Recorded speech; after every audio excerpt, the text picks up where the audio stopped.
আসসালামু আলাইকুম, কেমন আছেন সবাই? আমাদের তো দিনের শুরুটাও হাসপাতালেই হচ্ছে, আবার দিনের শেষটাও হাসপাতালেই হচ্ছে।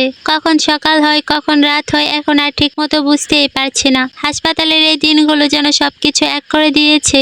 আসলে এখানে সবাই আসে সুস্থ হওয়ার জন্য, অনেকেই সুস্থ হয়ে বাড়িও ফিরে যাচ্ছে, কিন্তু আমাদের রোগীর অসুস্থতা দিন দিন যেন আরো বেড়েই যাচ্ছে। প্রতিদিনই নতুন নতুন পরীক্ষার রিপোর্ট, ডাক্তার দেখানো সব মিলিয়ে খুব কঠিন সময় যাচ্ছে। চোখের সামনে ভাইয়ার এমন কষ্ট আর দেখতেও পারছি না।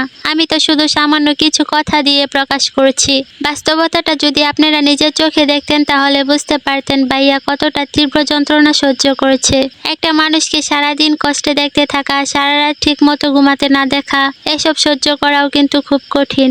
সত্যি বলতে ভাইয়ার এই কষ্ট দেখতে দেখতে আমিও যেন ভিতর থেকে অসুস্থ হয়ে যাচ্ছি। মনটা সবসময় চিন্তায় ভরে থাকে, তবুও আল্লাহর উপর ভরসা রাখছি। হয়তো আল্লাহ চাইলে খুব তাড়াতাড়ি সবকিছু ঠিক হয়ে যাবে।